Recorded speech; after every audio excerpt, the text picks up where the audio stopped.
Okay, so if I ask you one reason that stops you from doing an MBA, तो वो क्या होगा? Obviously the fees या फिर आपका बैड एकेडमिक प्रोफाइल।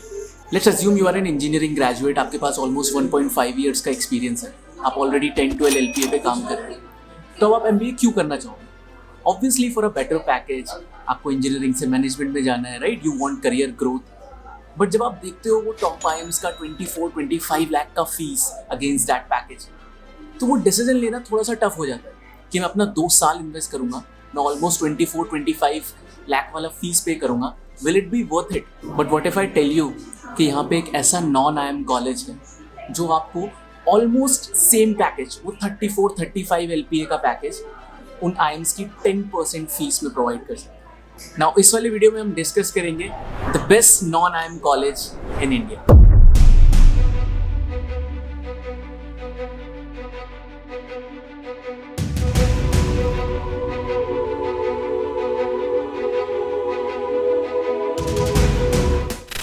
सो इस वाली वीडियो में मैं आपको बताऊंगा 4 ऐसे points that makes FMS Delhi the best non IIM college in India. Number 1 is less investment. India में अगर आप टॉप एमबीए कॉलेजेस का फीस देखोगे, that is somewhere around 25-30 LPA. अब इसका मतलब क्या हुआ? इसका मतलब हुआ कि आपको एजुकेशन लोन लेना पड़ेगा। अब एजुकेशन लोन का कैसा रहता है कि 2 साल तक जब आप पढ़ते हो तब तो आपको कुछ इंटरेस्ट नहीं पे करना, बट उसके बाद एक सर्टेन टाइम तक आपको इंटरेस्ट पे करना होता है to repay that loan, right? तो इवन इफ आपका अच्छा पैकेज लग भी जाता है, kind of it acts as a burden for the next 3 to 4 years, right? But when we talk about FMS Delhi, almost 1/10 of that investment, यानी कि लगभग 2 से 2.5 लाख रुपए की फीस में आपको 34 एलपीए, इस साल 2023 का पैकेज 34.1 एलपीए रहा था, इतना पैकेज आपका लग जाता है। तो पोस्ट एमबीए आपको कोई लोन रीपे नहीं करना है ना, आप फ्री रहते हो, आपको स्टार्टअप में जाना है, आप स्टार्टअप कर सकते हो, आपको जॉब करना है, आप जॉब कर सकते हो, आपके ऊपर कोई भी एक काइंड ऑफ फाइनेंशियल बर्डन नहीं रहता है, राइट? तो if you are someone from let's say middle class background, आप उतना लोन नहीं लेना चाहते, FMS Delhi can be the dream college for you. Now the second point is high salary packages. अब मैं अगर आपसे पूछूं कि आप एमबीए क्यों करना चाहते हो, डेफिनेटली फॉर गुड पैकेजेस, आपको अच्छा सैलरी जंप चाहिए, आप हाई मैनेजरियल रोल्स में काम करना चाहते हो। एंड जब आप इंडिया में देखते हो टॉप कॉलेजेस को, जितने भी टॉप आईएम्स हैं, वहां पे आपको अच्छे पैकेजेस मिल रहे होते हैं, राइट? बट व्हाट इफ आपकी प्रोफाइलिंग अच्छी नहीं है, आपके 10th-12th में कम स्कोर्स हैं, तो उसके अलावा काफी सारे और कॉलेजेस हैं, जैसे कि आपको नॉन आईएम्स में एक्सेलराई, जमशेदपुर, एसआईबीएम, वहां पे भी अच्छे पैकेजेस मिलते हैं। But then why FMS Delhi? FMS Delhi में ऐसा क्या है जो इन कॉलेजेस से काफी डिफरेंट है?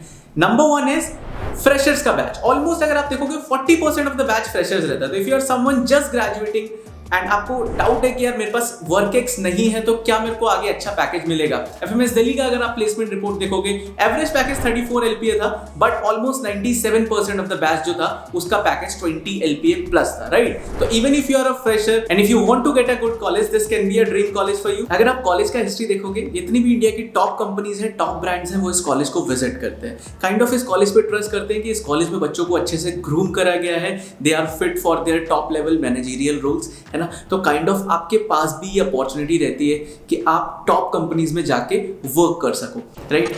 सो सीवर पॉइंट इज कि अगर किसी पर्टिकुलर कॉलेज की एक बैच के 97% स्टूडेंट्स को 20+ एलपीए का पैकेज मिल रहा है, दैट मीन्स कि जो कंपनीज हैं, जो ब्रांड्स हैं, वो उस कॉलेज के बच्चों पे ट्रस्ट करते हैं। तो जब आप इंटरव्यू राउंड में जाते हो, कंपनी को भरोसा होता है कि इस पर्टिकुलर कॉलेज का टैग है इस बच्चे पे, तो वो अपनी कंपनीज के जो टॉप लेवल मैनेजरियल रोल्स हैं वो आपको प्रोवाइड कर सकती है। एंड शायद यही कुछ रीजंस हैं जो एफएमएस दिल्ली को डिफरेंट बनाते हैं from the other non IIMs. Alright, so let's move to our third point and that is selection criteria. Let's suppose आप कैट के लिए बहुत मेहनत करते हो, आप दिन रात एक कर देते हो, आप ऑलमोस्ट 100 परसेंटाइल के आसपास ले भी आते हो, आपको टॉप आईएम से कॉल भी आता है, बट आप कन्वर्ट नहीं कर पाते।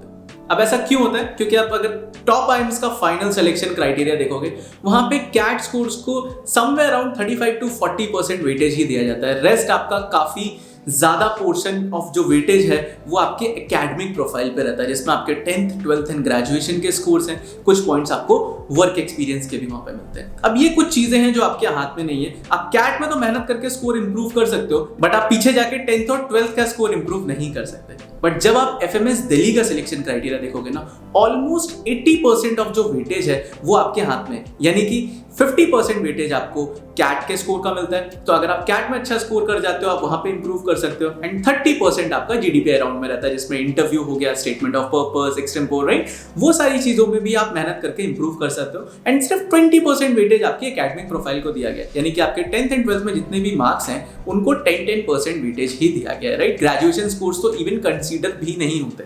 तो if you are someone with average profile but आप मेहनत करना चाहते हो, आप चाहते हो कि यार मैं कैट में अच्छा स्कोर करके एक अच्छा कॉलेज ग्रैब कर सकता हूं क्या, definitely FMS Delhi can be a college that you can target. And जैसे मैंने आपको पहले वाले पॉइंट में बताया था कि 40% प्लस जो बैच है वो आपका फ्रेशर्स का बैच रहता है। क्यों रहता है? क्योंकि यहाँ पे वर्क एक्सपीरियंस को ज्यादा वेटेज नहीं दिया जाता, राइट। तो दैट मीन्स कि अगर आप खुद से ग्रेजुएशन के बाद एफर्ट डालते हो, आप कैट के लिए अच्छे से पढ़ते हो, डेफिनेटली आप एफएमएस दिल्ली कन्वर्ट कर सकते हो। Now with this let's move on to our fourth and last point and that is college tag. India में अगर आप देखोगे दो तरीके के एमबीए कॉलेजेस होते हैं। एक वो जिनका ब्रांड वैल्यू बहुत अच्छा है, जिसमें आप टॉप आईएम्स को देखते हो, आप आईएसबी को देखते हो, आप एक्सेलराई, वो सारे टियर 1 के कॉलेजेस, राइट। एंड नंबर 2 पे वो कॉलेजेस जिनमें आरओआई काफी अच्छा है, मतलब कि आप कम फीस में अच्छा पैकेज ले सकते हो, जिसमें आपके आईआईटीज आते हैं, डीयू के कुछ कॉलेजेस हैं, DSC, DFS, test Mumbai, right.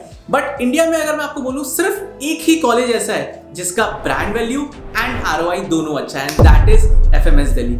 जब आप इस कॉलेज से निकलते हो आप देखते हो कि आपने 2 साल में बहुत कम फीस पे करा होता है, आपको बहुत अच्छा पैकेज लगता है, प्लस उस कॉलेज का जो टैग है उसका आगे जाके एक वैल्यू है, राइट। अगर आप 5 years 10 year down the line अगर आप किसी को भी बताते हो कि आपने एफएमएस दिल्ली से एमबीए करा होता है, you get that kind of respect जो आपको इंडिया में टॉप आईएम से मिलती है। एंड इसके अलावा कभी भी आप जॉब इंटरव्यूज में बैठते हो तो इंटरव्यूअर भी आपको उस लेंस से देखता है कि ये बंदा एफएमएस दिल्ली का है तो डेफिनेटली अच्छा ही होगा, and then you get that kind of packages. तो कॉलेज का ब्रांड वैल्यू बहुत सॉलिड है, एंड आरओआई के बारे में जैसे मैंने वीडियो में बात करी। नौ बार आपने इस वीडियो को यहाँ तक देखा है तो मेरा नाम है सनी राठौर, चैनल का नाम है एवरीथिंग अबाउट एमबीए। मैं एमबीए से रिलेटेड वीडियोस इस चैनल पे बनाता रहता हूँ, तो आप इस वीडियो को लाइक कर दीजिए, चैनल को सब्सक्राइब कर दीजिए। इस तरीके के बहुत सारे वीडियोस इस चैनल पे आने वाले हैं। Thank you so much for watching this video.